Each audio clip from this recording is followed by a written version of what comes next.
Commissioner को खत में लिखा है कि 2 सूबों में इंतखाबात के लिए मुशावरत की जाए। इस पर हम बात करते हैं इस्लामाबाद में मौजूद चीफ रिपोर्टर सनाउल्लाह खान से। सनाउल्लाह खान, बताइएगा खत का मतन क्या है?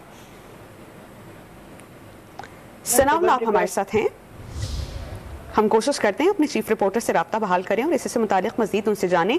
सदर मुमलिका डॉक्टर आरिफ अलवी ने चीफ इलेक्शन कमिश्नर को खत लिखा है जिसमें 2 सूबों में इंतखाबात के लिए मुशावरत की दावत दी गई है। इसी पर हम बात करेंगे चीफ रिपोर्टर सनाउल्लाह खान से। सनाउल्लाह खान, सदर मुमलिकत ने जो खत लिखा है उसका मतन क्या है?